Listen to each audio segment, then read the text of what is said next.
Hi everyone, and thank you so much for joining us for today's webinar.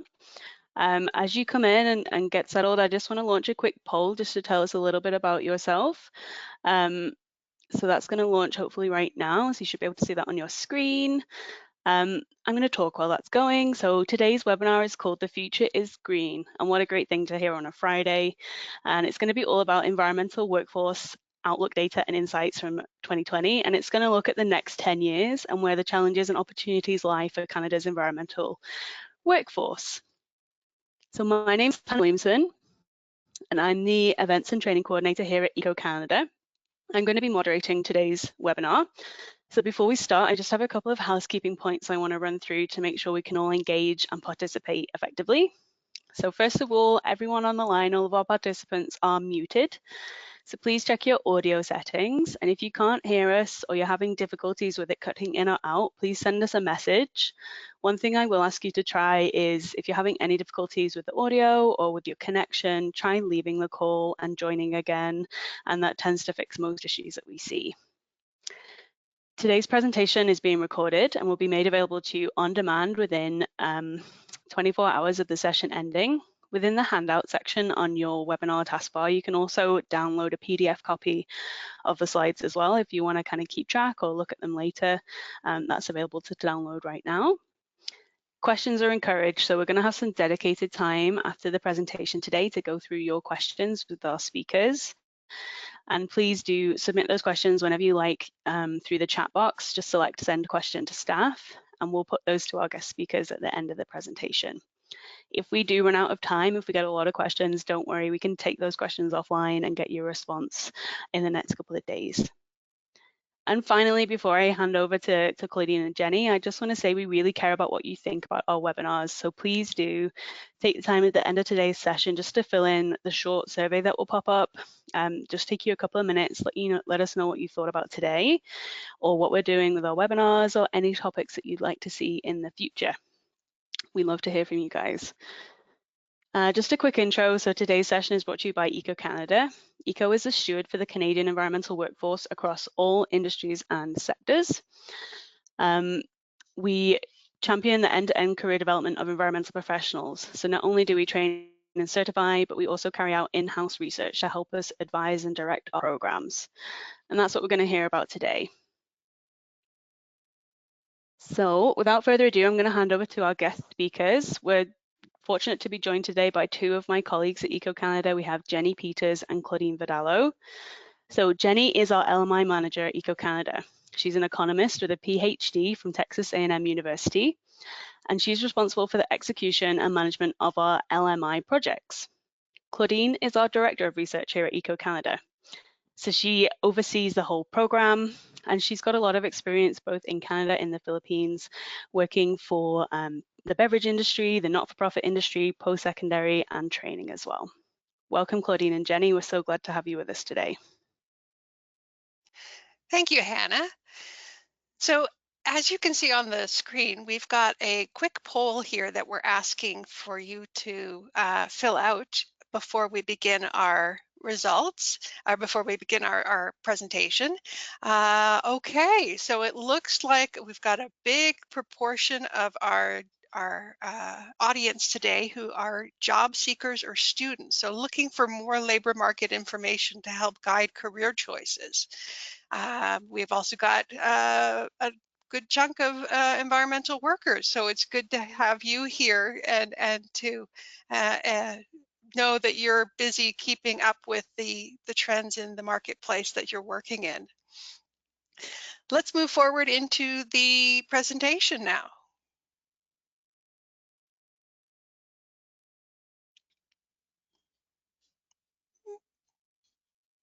Apologies, let me just hide that poll. Perfect. Bear with me.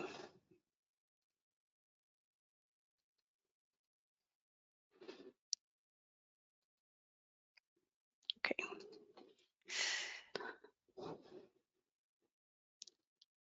So as Hannah was saying, Today's presentation is going to focus on our labor market outlook information that we've published recently in our labor demand outlook to 2029 and our forthcoming publication, the labor supply outlook to 2029.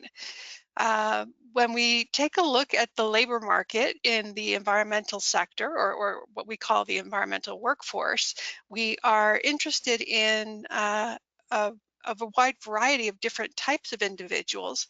But before we get into that, let's talk a little bit about the agenda for today. We're going to talk a little bit about the scope and methodology. So basically how we came about our research results, what we were focused on, and what we found. We're going to take a look at the Canadian outlook for the next 10 years when it comes to the environmental workforce and net hiring, our hiring requirements. And then we're going to talk about some regional highlights. Today's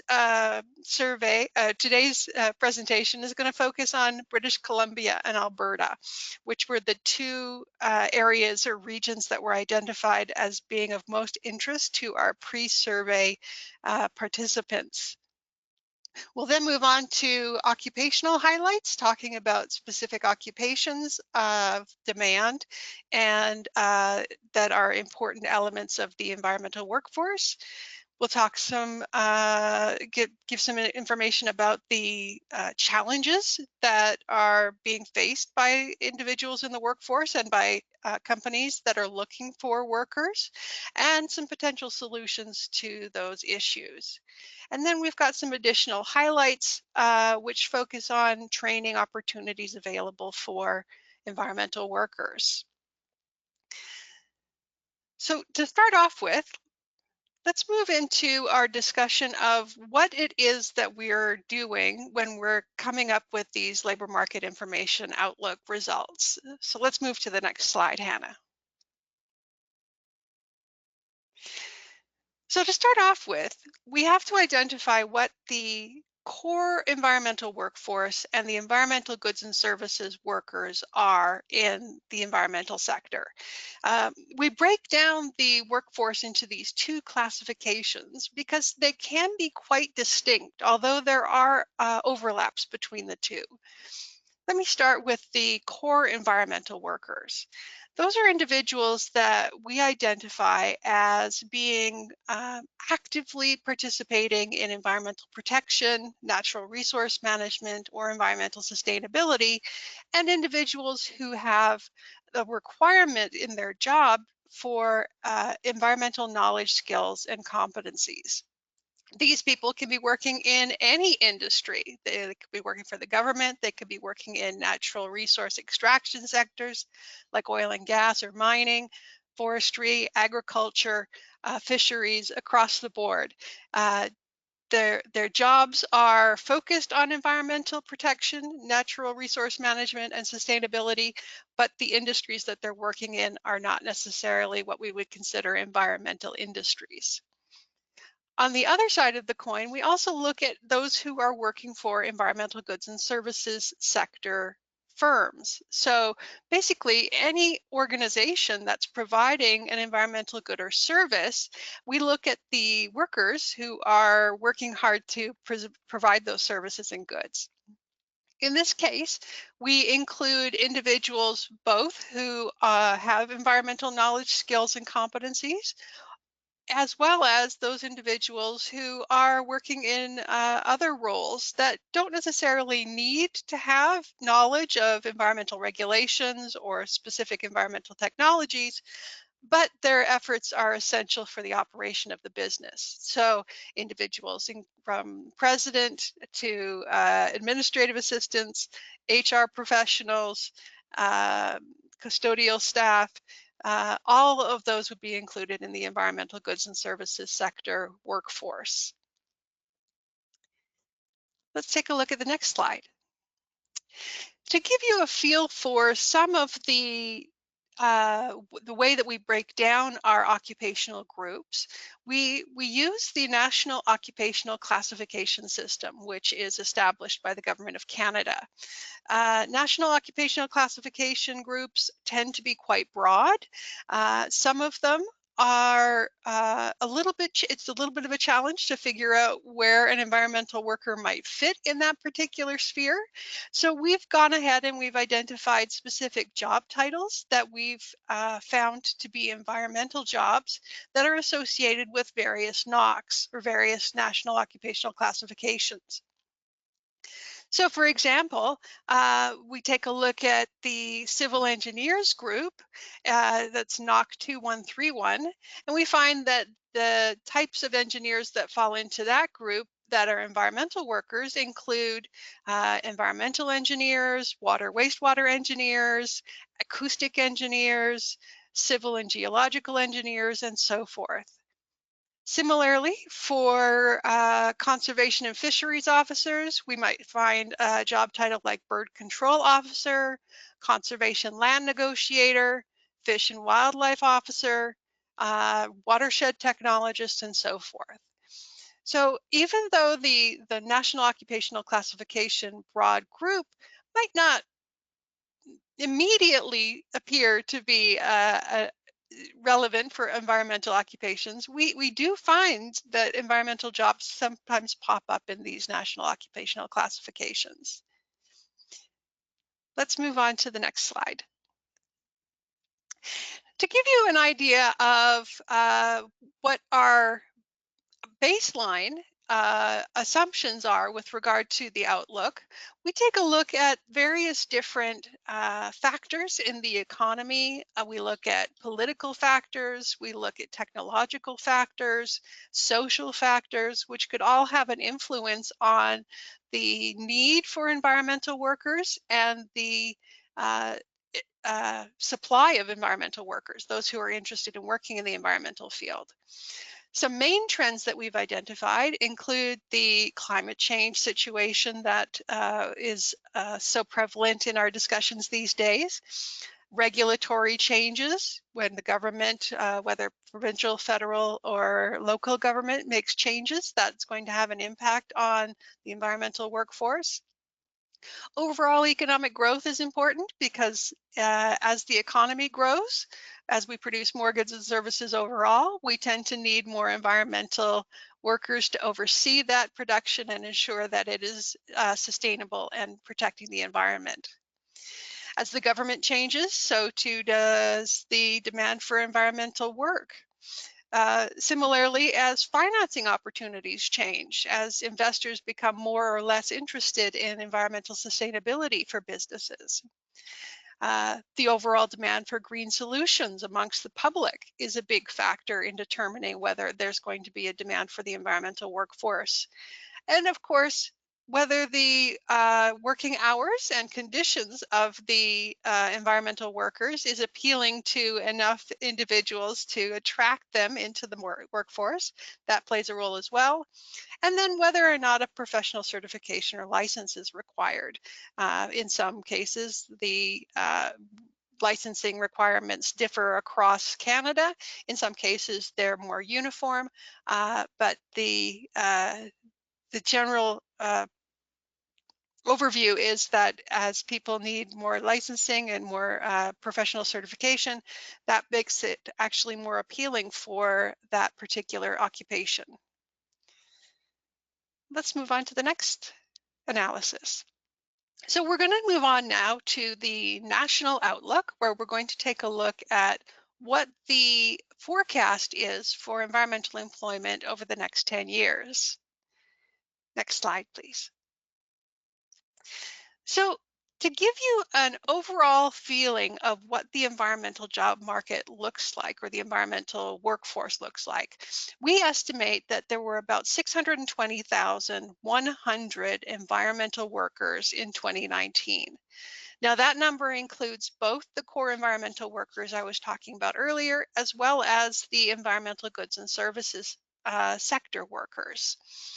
Now, 620,100 is about 1 in every 30 jobs across Canada. And it's about the size of Manitoba's overall employment. So it's quite a substantial amount of workers. Going forward, we forecast that economic growth and the growth of the environmental sector will lead to another 50,100 jobs being created over the next 10 years in environmental roles. And we also anticipate that there will be job openings due to retirements and migration, people leaving the environmental marketplace, about 183,400 new jobs or job openings that will need to be filled over the next 10 years. So when we aggregate those, we come up with a total of about 233,500. So a little bit more than 250,000 jobs or job openings that will need to be filled over the next 10 years in environmental roles. Overall, we found that environmental workers were present in every Canadian region, so Northwest Territories through PEI, Ontario through British Columbia. We also observed that most occupations have some individuals who are engaged in environmental protection or sustainability or natural resource management activities. Close to half of the hiring needs that we anticipate, so about 111,900 job openings, will be for those core environmental workers. So those individuals who need to have specific competencies in the environmental field. Now, this particular outlook was developed over the past year. And as everyone is quite aware, the past year has not been one of our typical years. So the question that often comes up is, how does this reflect what is going on in light of the COVID-19 pandemic?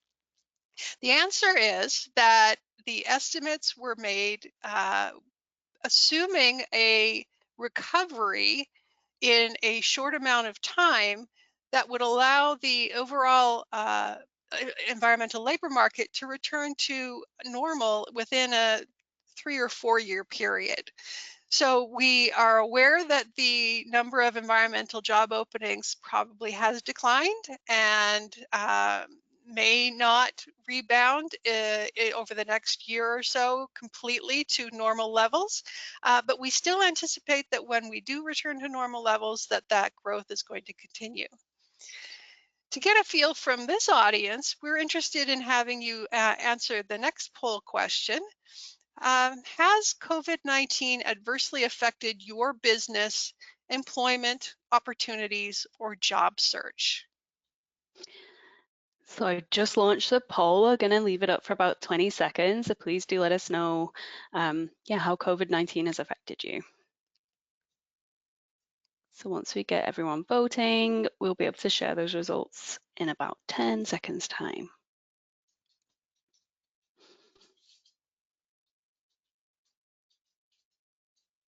Okay, final chance if you haven't voted. We're going to close the poll and share the results. Yes. So a good 2/3 of the individuals in this particular audience have been adversely affected by the COVID-19 pandemic, which is consistent with the overall findings that we've developed over the past year as we've gone out to individuals and organizations that are active in the environmental workforce. Again, just to reiterate, we do expect a return to normal when the economy bounces back to its normal strength. And so we don't anticipate that the pandemic is going to have any permanent negative impact on the overall economy and the overall economic activity in the environmental sector. In fact, given the federal government's mandate to a green recovery, it could very well be a stimulus for an increase in overall environmental growth and environmental activity. Let's move on to our regional highlights now. we were able to develop regional highlights for every province and territory in Canada. Unfortunately, we don't have time to cover all of those highlights here during our webinar, but you'll see in your packet that you can download from the webinar page that the regional highlights for all regions in Canada have been provided in that document. Today, we're going to focus on Alberta and British Columbia, starting with British Columbia first. To give you an overview of what the results look like across Canada, we've got a map here that shows the net environmental job openings. So that reflects the total number of openings that are going to have to be filled over the next 10 years. And then what percentage of the total 2019 employment that represents. If you take a look at across Canada, the various regions have very different numbers in terms of the net environmental job openings. But those numbers tend to be consistent with the overall population and size of the workforce in those regions. Ontario, as to be expected, has the largest number of environmental job openings over the next 10 years, over 90,000. Nunavut has the smallest number with about 260. But what is interesting is that in both Ontario and Nunavut, we're looking at the requirement to replace about or hire approximately 40% of that region's current environmental workforce over the next 10 years. So that's a substantial amount of hiring that is going to need to take place over the next 10 years. So let's look at deeper dive at British Columbia. So in terms of environmental workers, BC is the fourth largest provincial employer with about 15% of Canada's green workforce. Overall, we expect about 35,900 job openings are going to need to be filled over the next 10 years, which is about 38% of the 2019 employment. About 52%, a little bit more than half of those jobs are going to be for core environmental workers. British Columbia has a well-established environmental mandate. The province of British Columbia has a well-established political mandate for environmental protection and sustainability. And many of the new programs that have been implemented are drivers of these additional job openings. Now, in terms of a breakdown of the types of jobs available in British Columbia, we can see that the largest number of BC jobs in terms of environmental employment in 2019 falls in the category of natural and applied sciences and related occupations.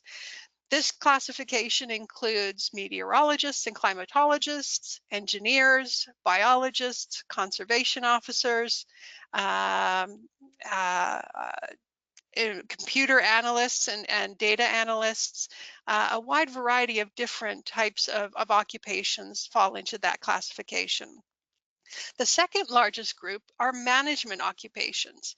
So in a lot of cases, we've got managers who are required to have familiarity not only with their own discipline, so it could be an engineering manager, or it could be a scientific manager, or a public administration manager. They're also required to have environmental skills or knowledge, or they're working for environmental goods and services companies. Overall, about 37.8% of total employment is going to be hired over the next 10 years for about 35,900. In some sectors, it's a very small number. In other sectors, it's well over 10,000 new job openings for management occupations, for example. Let's take a look at the next slide. So in this slide, we take a look at some of the top occupations in British Columbia, and we focus on the top occupations by the environmental level of employment, so the number of environmental workers, and by what we call the Enviro Share. The Enviro Share is the proportion of overall jobs that are job ads that are considered to be environmental job ads. So let's start with the EnviroShare first. We can see that within British Columbia, in some cases, the occupation is considered to be entirely an environmental occupation. So managers in natural resource production and fishing, for example, 100% of the job postings that we've identified in this particular sector in British Columbia represent environmental roles. About 80% of the senior management roles in health, education, social and community services and membership organizations fall into the category of environmental work. And about 2/3 of the meteorologists and climatologists fall into this category. Among the top occupations for hiring and employment, we find administrative officers and civil engineers and senior managers for health, education, social and community services and membership organizations. So these three top occupations represent the largest chunk of overall environmental employment and hiring requirements over the next 10 years in BC. Thanks. Let's move on to the next slide. So next, taking a look at Alberta.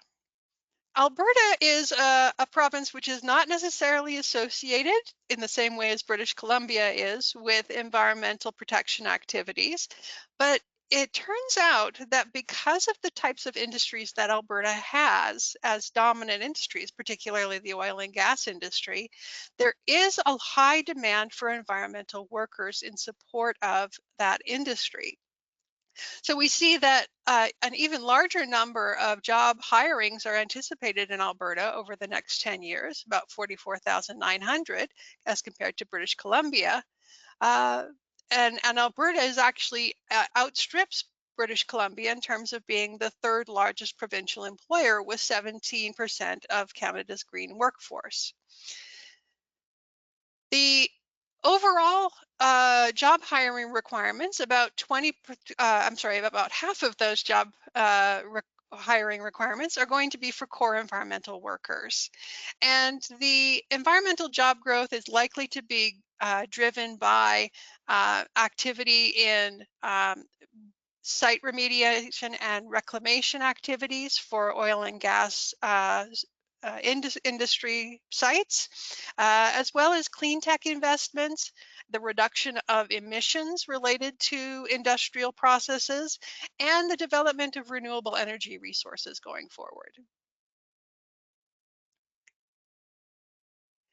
Among the occupations, again, here we see that natural and applied sciences and related occupations hits the top of the list when it comes to the total environmental employment in 2019, followed once again by the management occupations. In this case, we see that the overall hiring of management occupations looks like we're going to have to hire more than half of the total 2019 employment of environmental managers over the next 10 years. Again, another 60% of the workers in the environmental workers in health occupations are also anticipated to be hired over the next 10 years. And the next slide. So looking at the top occupations for Alberta, we see that meteorologists and climatologists, again, hits the top of the list with about 80% of the meteorologists and climatologists by EnviroShare being environmental workers. Geological engineers, about 80% of geological engineers in Alberta are also considered to be environmental worker. And then forestry professionals, nearly 3/4 of forestry professionals in Alberta are considered to be environmental workers. Among the top occupations by the number of jobs and the number of job openings, we see the same three occupations in both categories. Civil engineers at the top, inspectors in public and environmental health and occupational health and safety, and administrative officers. So again, just to compare to BC, the administrative officers and civil engineers were also in the top for British Columbia as well. As I mentioned before, all of these highlights for all of the different regions are available in the package which you can download from our webinar site.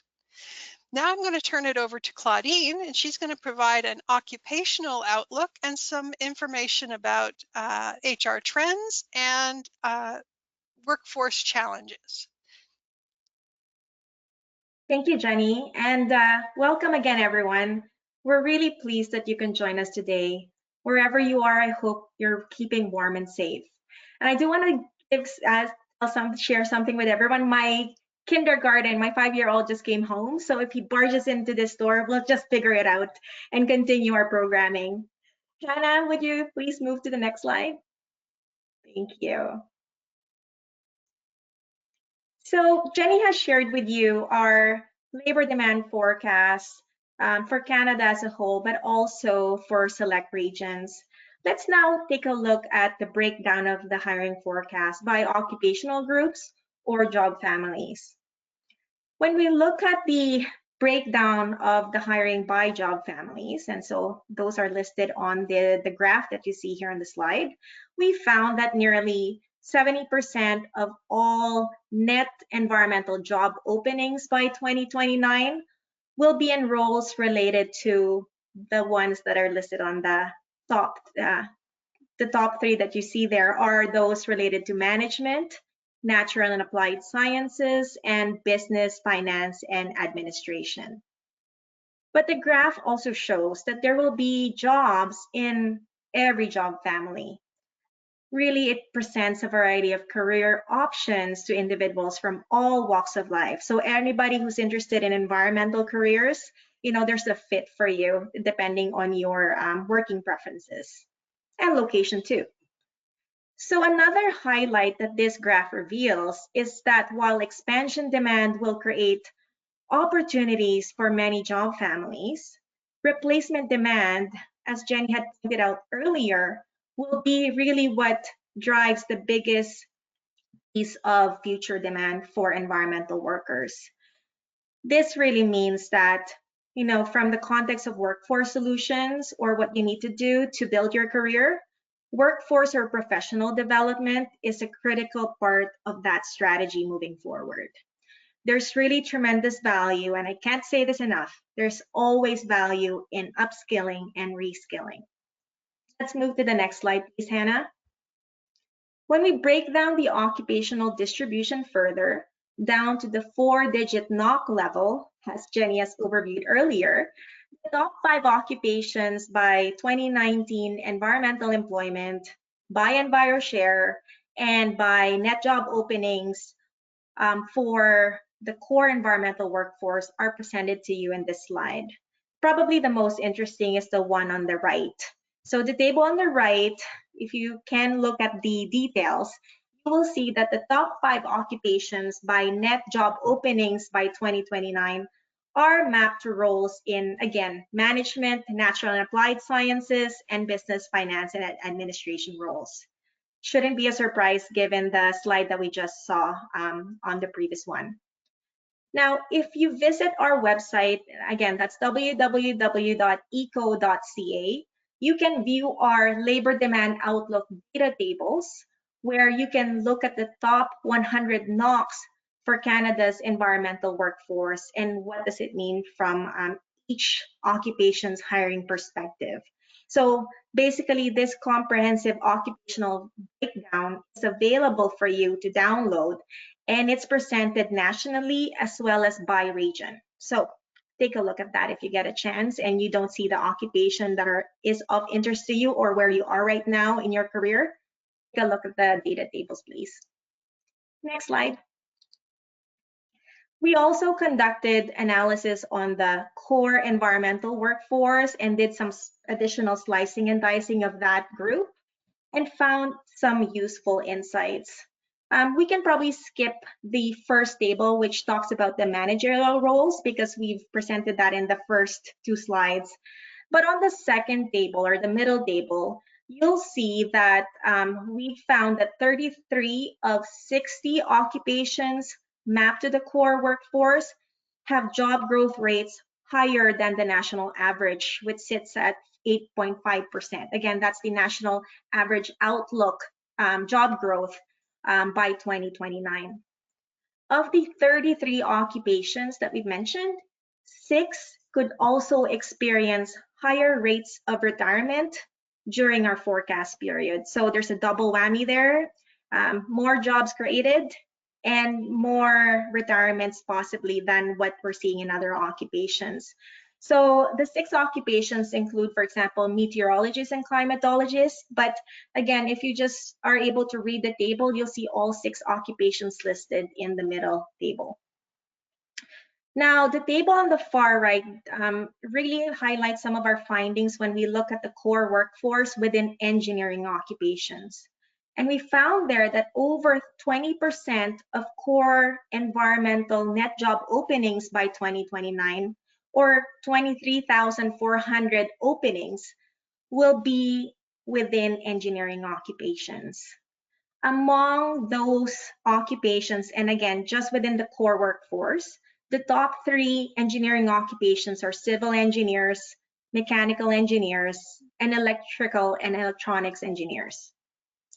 Now, the other thing that's interesting is when you look at it from a provincial perspective or regional perspective, the top 3 provinces offering engineering opportunities for core environmental workers are Ontario, Alberta, and British Columbia. I think Quebec follows that list, if I'm not mistaken. Next slide, please. One other important insight that we'd like to share is we also did an analysis of the hiring requirements when it comes to educational attainment. And we found that post-secondary education or post-secondary graduates are very much essential to achieving Canada's environmental goals. We discovered that close to 90%, or that's 207,000 jobs within our environmental forecast or hiring forecast will require post-secondary credentials. The largest portion of green jobs requiring post-secondary education are those who have associate degrees, or those, define it better, those below a bachelor's degree, but above a high school education. Now, I don't want to not point out that there are also big needs, huge, significant needs for environmental workers that have university education and those in management roles. And again, I can't say enough of management roles. Management roles require a combination of education and training, years of experience, and accumulated skills. So that's something to watch out for as well. Hopefully you can grow into that. So let's move on to the next slide, Hannah. Now that you have a better and deeper understanding of Canadian environmental hiring needs and trends over the next decade anyways, I wanted to chat a little bit about some of the challenges and potential solutions that could and should take place respectively. So let's go to the next slide. From a risk point of view, and again, looking at it from an occupational perspective, we found that there's a few occupations or many occupations within the environmental workforce that could experience shortages over the next decade. I do want to provide a little bit of context.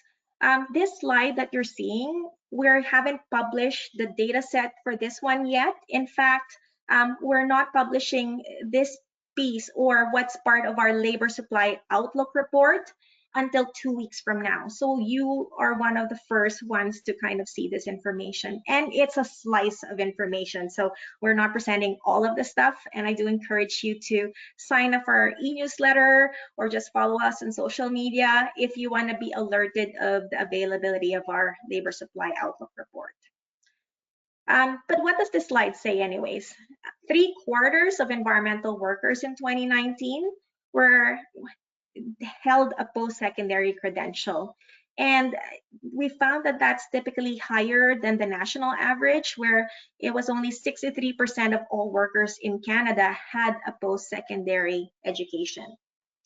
The occupations you see on the slide here, the 6 occupational groups you see here, could experience critical shortages. And when we say critical shortage, what we mean by that is, number one, they will experience wider anticipated gaps, gaps of over 500 workers at least, or over 500 workers, period. The other driver for why they made into the critical shortage list is that they also require post-secondary education. And the third reason why they made it on the list is they're also part of the core workforce.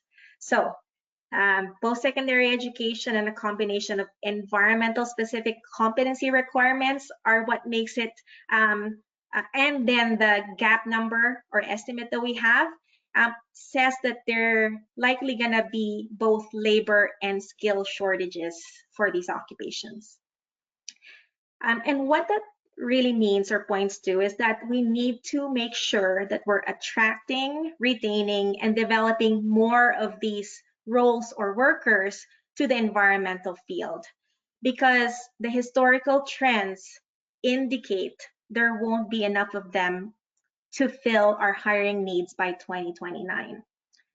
And again, as I've mentioned, many more roles are included or outlined in our labor supply outlook report. So please watch out for that in case you're interested to find out what else what other gaps do we need to kind of pay attention to.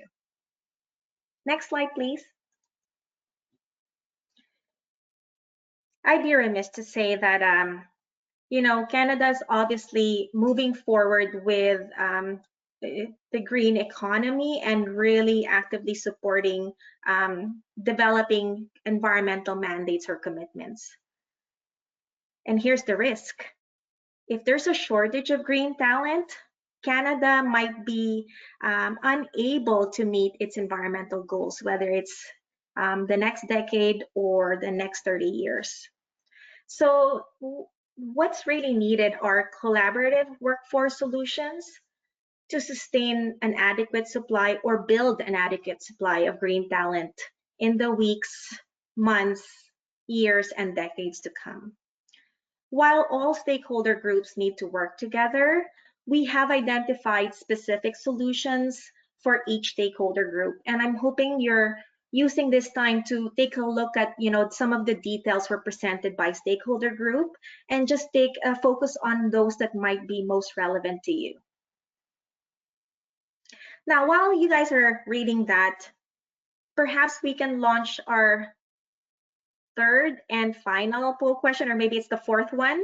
We wanted to find out what types or formats of environmental labor market information reports would you like to see, or key findings would you like to see? Because reports are one of the other ways to digest the information. So would you prefer to see them in more summary reports or fact sheet types of materials? It would be great if you guys could give us those insights, so then we can customize the types of products or outputs we produce to kind of help disseminate and internalize our labor market information.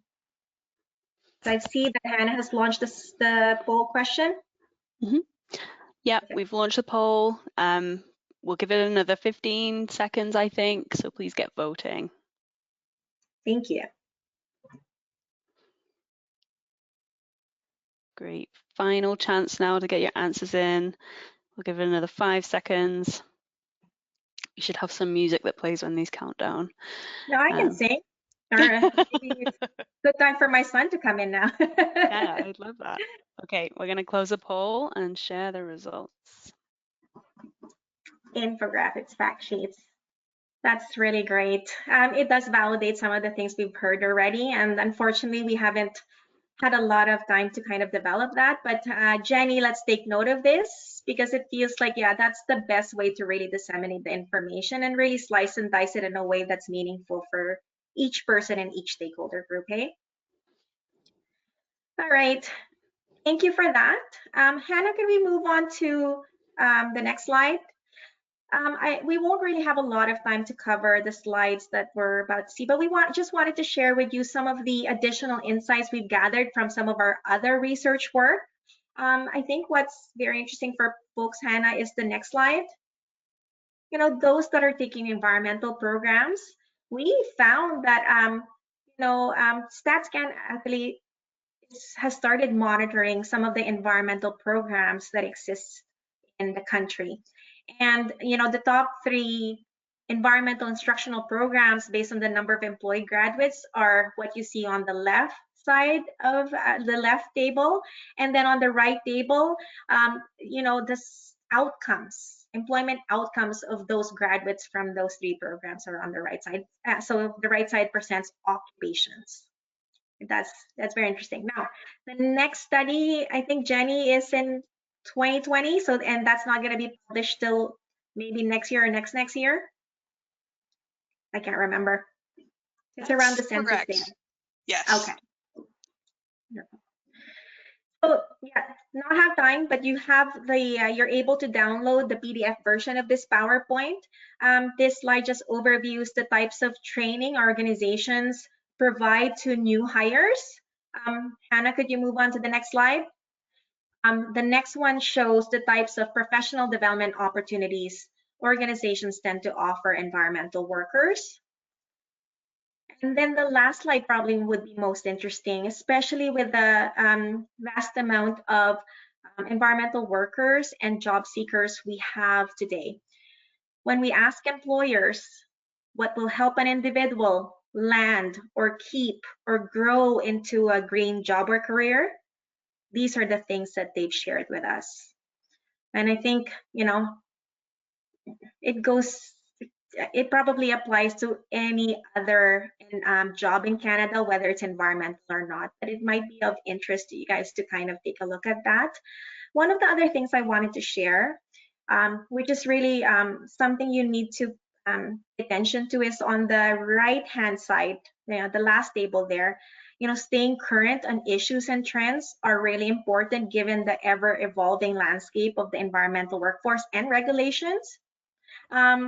And also technological advancements, right? Those things always change. The other thing we learned is that with the very diversified nature of the environmental workforce, that it's in pretty much all industries in Canada, we found that one of the other knowledge requirements is knowledge of the industry you're going to be working for. So that's something that you might want to pay attention to as well. And the next slide, please. Last slide from me. So when you look at those factors that could contribute to the success, well, ECO does play a role in helping you either land or grow your career in the environmental field. And so here are just some of the ways we're able to help you. We have a combination of free and paid resources. And one of the free ones are labor market information that might help you understand how to target your job search or your career decision making.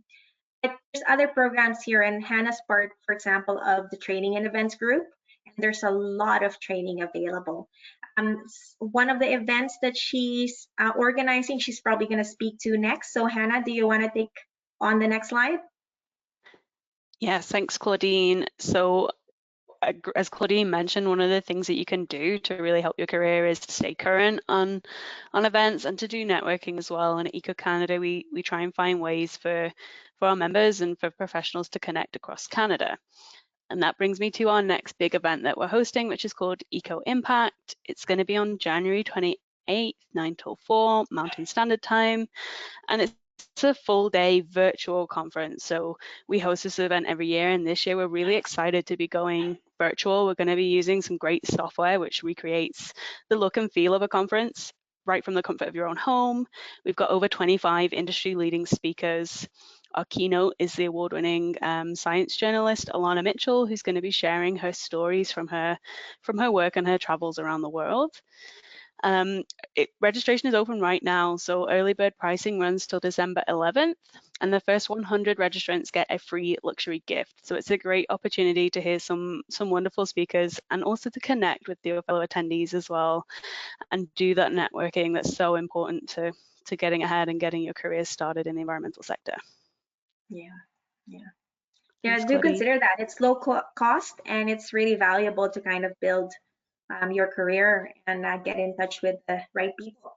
I attended the last one and it was really even interesting and met a lot of really great folks and learned a lot of new things too. So thanks, Hannah, for kind of presenting this one. So I think that wraps up our webinar, hey? At least our presentation. That's the end of the presentation. We do have some time now for Q&A, so please use the chat box and submit your questions for Claudine and Geni through the chat box. And we're going to have some time now where we'll run through those questions. And if we run out of time, we will take them offline and make sure we get you an answer. So I'm going to hand over to my colleague Laurel. I believe we have a couple of questions, but please, there's still a little bit of time if you want to put your questions in. All right, thank you so much. Our first question here, is this research available in French? Yes, the labor demand outlook is available in French, along with the methodology document that accompanies it and the detailed output tables and a PowerPoint slide deck that accompanies it will also be available in French as well. Thank you, Geni. Our next question says, what advice can you give to a recent graduate looking to start an environmental career? Well, my primary advice is to go out and talk to people who are already working in the field. The best way to learn about what's involved in a particular job is to talk to people who are on the ground and actually doing that work. Most of the time, people are very open to chatting about what it is that they do and what they see going on in their industry and what they anticipate going forward with. They may not be able to provide you with a job directly, but if you're just interested in finding out more about how the industry works, people are very open to chatting. Use some of these networking events that organizations like Eco-Canada provide in order to meet up with individuals who are working in the field that you're interested in.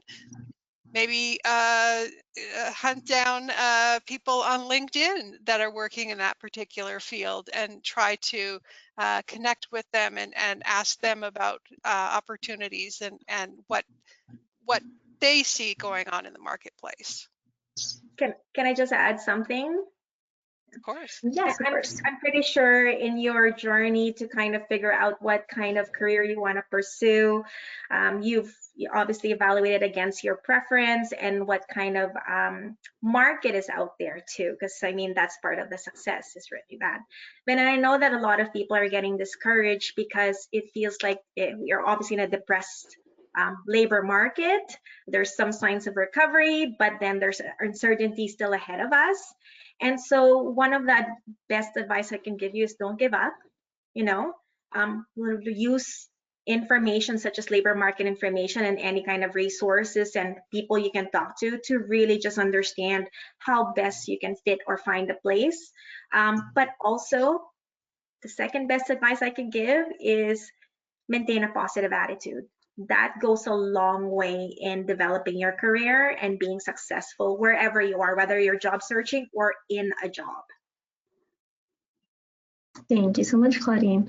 Our next question is, do you have any demographic information on diversity in Canada's environmental workforce? That's a very good question, and it is something that we are working on developing over the next year or so. We have some demographic information back from 2015 survey or 2016 survey, and if I recall correctly, I'm just pulling this off the top of my head, some of the information that we found was that the labor force is primarily male in the environmental sphere. I believe it was about 25% or 30% female, that about 6%, the representation of Aboriginal Canadians was about 6% in the environmental labor market, as compared to 3% overall in the Canadian labor market, which is a great sign for increasing diversity in the environmental sphere. But as I said, we are working on ways to develop additional demographic data and provide that going forward. We know that that's a really big part of the discussion that's taking place around environmental work. Perfect. Yes, someone else had a question as to was there any focus on Indigenous statistics or involvement in any way, shape, or form? So hopefully, yeah, that previous answer should have answered that for you. Our next question here says, can you tell us a bit more about how these Outlook numbers were derived and what method was used? Sure, I can talk a little bit about the methodology that we used. So we started off with a large database of job postings that were collected by a third-party provider. Basically, they go out and they scrape the entire web and try to find job postings in any field. We then take that set of job postings that they've already accumulated and we filter them to identify which of those job postings are considered to be environmental work.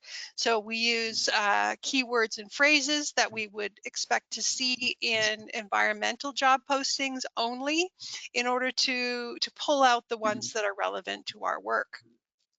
The next step is to calculate the EnviroShare, which is the proportion of the total job ads, which are environmental job ads based on our criteria. And as you'll see, it varies significantly across Canada, as well as it varies by occupation. In some occupations, very high proportions of the job ads are representing environmental work. In other occupations, it's a much smaller percentage.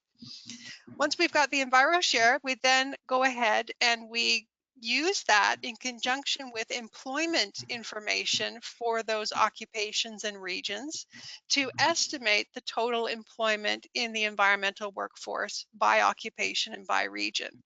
So for example, suppose that we saw that there were 32,100 environmental civil engineers, and we calculated that based on a 50% EnviroShare and about 64,200 total civil engineering, total civil engineers across Canada.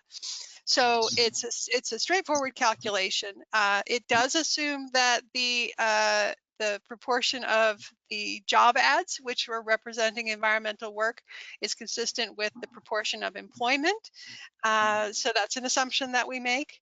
A second assumption is that the environmental job ads are representative of what is going on in that particular industry. We know that not all job ads are online, and so and not all jobs are hired through an online ad. So we do make the assumption that that is also a reasonable proxy for what's going on in the overall job market. More information about the scope and methodology are available in the methodology document, which you can download from our website. I just want to add though, and sorry, I know we had probably a few more questions, but expansion demand or new jobs created would be the difference between 2029 versus 2019 employment. Replacement demand is just a function of the year-over-year employment numbers we've estimated multiplied by retirement rates for the occupation. So that's available also from the retirement rates are taken from the government of Canada, right? Yeah, from COPS, from the Canadian Occupational Projection System. There you go. Thank you. Our next question is, what is the job scenario for air quality management? Another very good question. Because air quality management doesn't appear as this particular national occupational classification, we don't have a specific number to provide to you. What we are working for or working towards in the future is the ability to break down the environmental jobs by our eco subsectors or our specializations, of which air quality is one of them.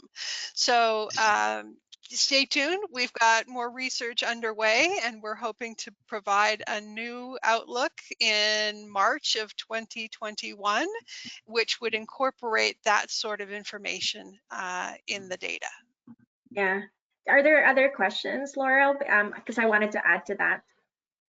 We do have a few other questions here. Yeah. Just a quick note that we are launching, prior to the updated outlook, we're launching a job posting analysis dashboard in a couple of weeks, where we actually are able to tell you the latest quarter's job posting numbers for the environmental sector. And we will have the specializations available there, as well as filtering it by NOx. So basically, if you see air quality there, you filter it across the NOx that are management occupations. Voila, you will be able to find how many job postings there were for air quality managers in the last quarter.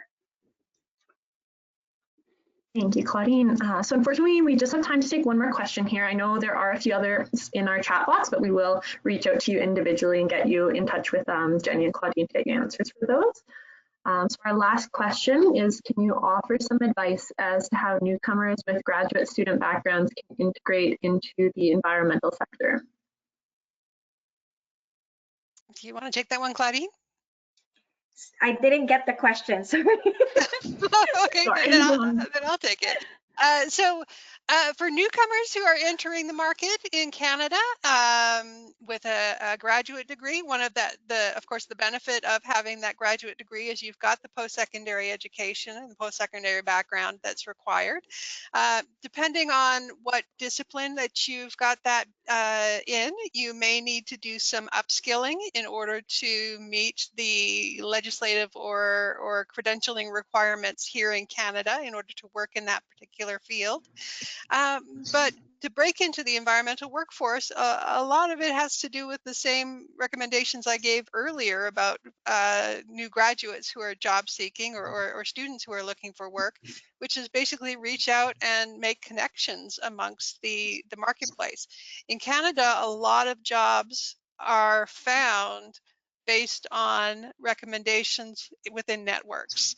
And so having greater connections within the environmental field is going to maximize your chances of finding a job that fits your skill set and your aptitude and your interests. Lastly, take advantage of opportunities to develop soft skills. If you've already got graduate background, you've probably got the technical skills that are going to be required. But the soft skills, the skills in terms of working in teams, collaboration, teamwork, leadership skills, the ability to communicate clearly, whether it's in writing or in presentations like this. Seek out opportunities through volunteer work, through other job opportunities that you might find, even if they're not environmental job opportunities. Take advantage of every opportunity you have to build those soft skills. Thank you, Geni. I thought, Laura, the question was on new graduates, so I'm glad that I didn't try to answer something that I didn't understand. But I do want to say, because I'm an immigrant too, and I think that's why Geni was hoping I could answer that question, that, you know, there's multiple studies that say it takes 10 years for a new landed immigrant to really integrate well and be at the same level that they were when, you know, from their home countries, from a career perspective. And that probably was the time it took for me as well. Don't be afraid to kind of take other jobs, whether unfortunately it could be survival job or jobs that probably was a different field or something like that. It's all part of collecting, learning, and actually integrating within the way things are done here, or the culture in Canada. And hopefully you do land with someone that's very more willing to kind of help you and guide you along the way, because I was fortunate enough to have that kind of employer. Thanks for the insight, Claudine. Right, yeah, so we do have a few more questions here, but as mentioned, we will just reach out to you to get you answers for those, because unfortunately we're running out of time today. Thank you, everybody. Thank you once again to Geni and Claudine for your presentation today. So much great information there and so much wonderful insight in the Q&A. So thank you so much for being here. And thank you to Laurel for running that Q&A. And thank you to everybody on the line as well for joining us. We're really glad to get to be able to speak to you this Friday morning. And as Claudine and Geni have said, you can download a PDF through the handout section of the webinar bar right now, or you can go to our website, www.eco.ca, and download the full report and get lots of more information from our research team as well. And I would also recommend you sign up for our Eco newsletter. You can get monthly updates on everything that's happening, both across research, wage funding, events, and training, and just keep you up to date in what we're doing. So thanks everyone for being here. I hope to see you again on a new webinar soon, and thank you so much, and enjoy the rest of your day. Thank you. Thank you. Thanks everyone. Bye. Bye.